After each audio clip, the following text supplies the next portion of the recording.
sahabat yang paling dihargai oleh Tuhan, sahabat yang paling dikasih, paling disayang oleh Tuhan. Anda diberkati pada malam hari ini. Amin. Kita akan belajar bersama-sama. Kita akan belajar bahwa sesungguhnya Anda ditentukan untuk diberkati. Anda ditempatkan untuk diberkati. Mari kita belajar bersama-sama dalam Ulangan pasal 28. Mulai dari ayat 1 dikatakan demikian.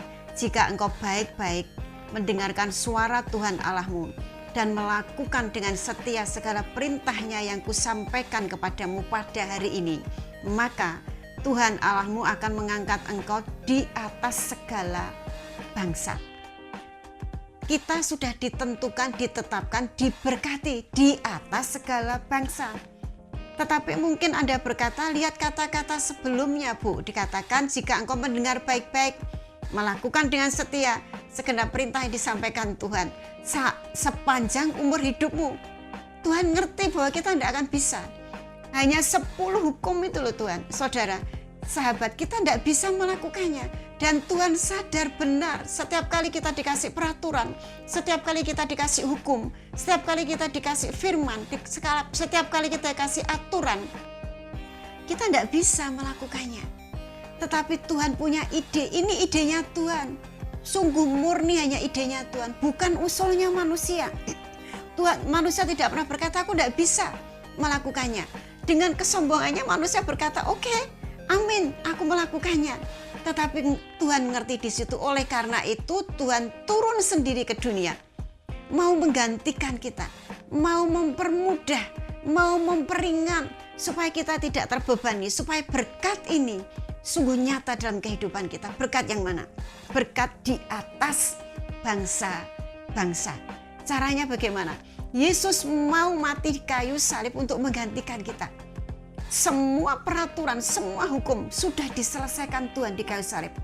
Ini dikatakan di dalam perjanjian lama, dikatakan di kitab Ulangan. Karena ini hukum Taurat. Hukum Taurat selalu berkata kalau kamu bisa melakukan, kamu diberkati. Kalau kamu tidak bisa melakukan, kamu dikutuk. Kamu dihukum mati. Itu hukum Taurat.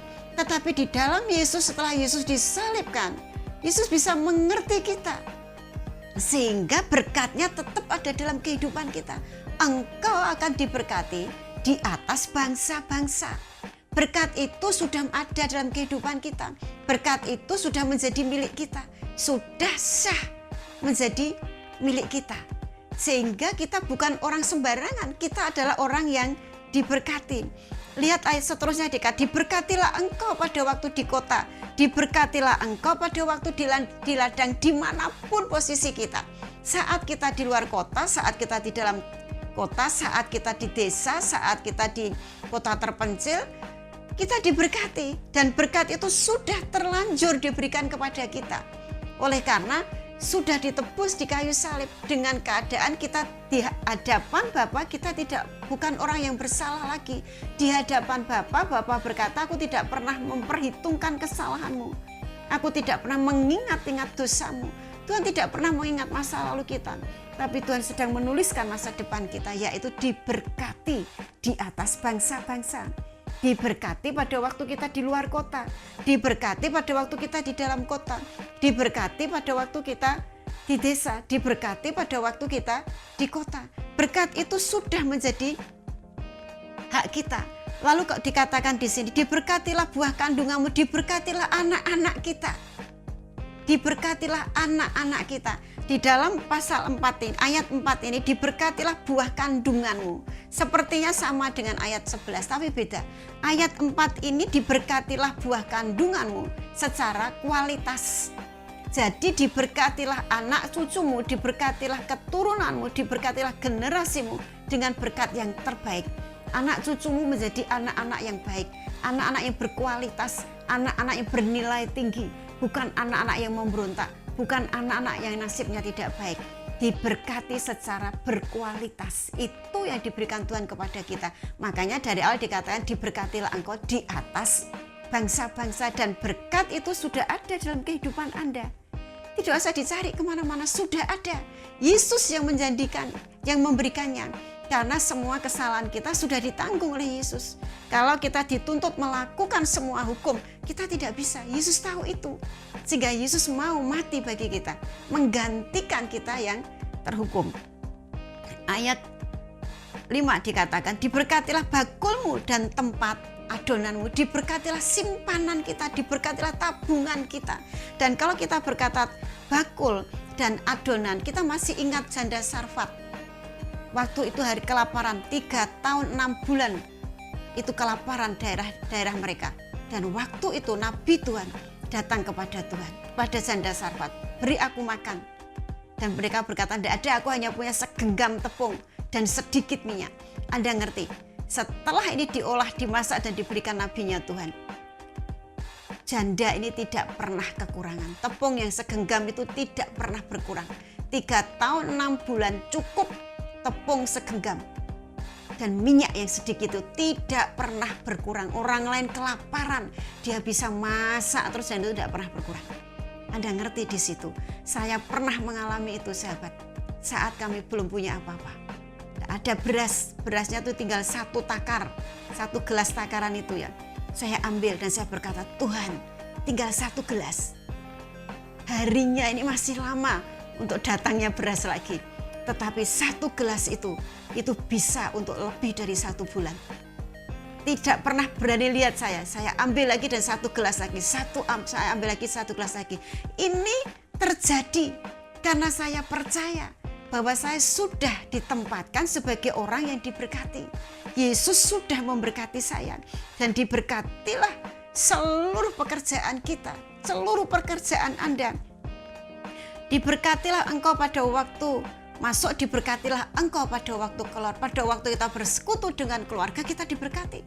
Diberkati kerukunan, diberkati keharmonisan. Pada waktu kita bekerja, kita berhasil. Karena diberkati Tuhan. Tuhan akan membiarkan musuhmu maju, tapi Tuhan mengalahkannya. Walaupun banyak yang merintangi, tapi Tuhan yang mengalahkannya. Berkat itu sudah diberikan Tuhan kepada kita. Tuhan akan memerintahkan berkat. Mari kita catat di sini. Tuhan yang memerintahkan berkat itu Tuhan. Bukan kita yang bingung ngongso ngoyo cari. Tetapi Tuhan memerintahkan berkat sehingga orang lain tidak ada berkat. Kita ada. Orang lain tidak punya pekerjaan, kita dapat pekerjaan. Kita selalu ditawari pekerjaan. Selalu penuh job, full job. Kenapa? Karena Tuhan yang memerintahkan berkat. Tuhan yang memerintahkan pekerjaan itu kepada kita. Tuhan menetapkan kau sebagai umat yang kudus. Kudus itu artinya disisihkan dari segala dunia yang jahat. Disisihkan dari dunia yang sedang gelap. Oleh karena itu biarpun dunia resesi, biarpun dunia krisis, anak Tuhan tetap diberkati sebab berkat di atas bangsa-bangsa itu tetap ada dalam kehidupan kita. Mari percaya di sini. Itu yang dijanjikan Tuhan. Dan dikatakan juga akan melimpahi engkau dengan kebaikan. Dan dikatakan ayat 11 ini, kebaikan dalam buah kandungan. Nah, ini dalam ayat 11 ini kembali bicara tentang buah kandungan. Kembali berbicara tentang anak, cucu, keturunan, generasi kita. Tetapi ini secara jumlah. Kalau ayat 4 tadi secara kualitas, secara nilai yang terbaik. Tetapi secara kuantitas. Tuhan memberkati banyak, tapi berkualitas. Jadi tidak sekedar diberkati sebanyak-banyaknya, tapi tidak berkualitas. Tapi Tuhan berkata, diberkati berkualitas. Tuhan akan membuka perbendaharaannya dan melimpahkannya. Tuhan akan membuka langit-langit dan memberi hujan pada masanya. Nah, berkat ini ada dalam kehidupan kita. Ayat 13, Tuhan akan mengangkat engkau menjadi kepala dan bukan ekor. Kita percaya, kita pemimpin, bukan pengikut. Kita kepala dan kita bukan hanya pengikut. Kita pemenang, kita bukan pecundang. Engkau akan tetap naik dan bukan turun. Ini yang harus kita pegang, sahabat. Sebab dunia ini punya statement, roda itu berputar. Betul, ada orang berkata roda kan memang berputar, kadang di bawah, kadang di baik, kadang saya nasibnya baik, nasibnya buruk, kadang nasibnya baik. Terserah kalau Anda mau percaya itu. Tapi firman Tuhan berkata, aku akan membawa engkau naik dan tidak pernah membawa turun. Kalau kita posisi di atas tidak akan pernah berputar lagi. Percaya di sini. Apa yang dikatakan Tuhan? Percaya.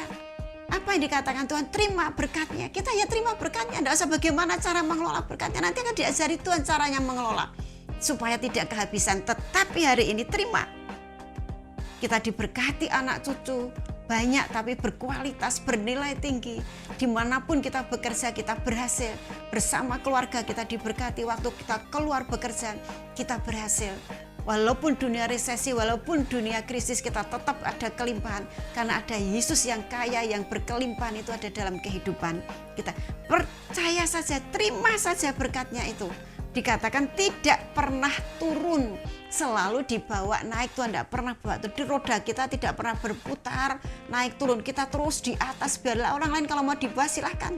Tapi kita, Anda dan saya tetap di atas. Dan dikatakan di sini semua berkat itu sudah terjadi, sudah terlanjur diberikan kepada kita. Dan semua hukum itu sudah diselesaikan Yesus di kayu salib. Terima berkatnya sahabat, karena memang Anda ditentukan, diciptakan untuk diberkati. Tidak pernah turun, tapi terus di atas. Dengan anak cucu yang berkualitas, yang bernilai tinggi, bernilai, jumlahnya banyak. Dengan berkat yang jumlahnya besar dan berkualitas tinggi. Amin. Tuhan Yesus memberkati. Shalom.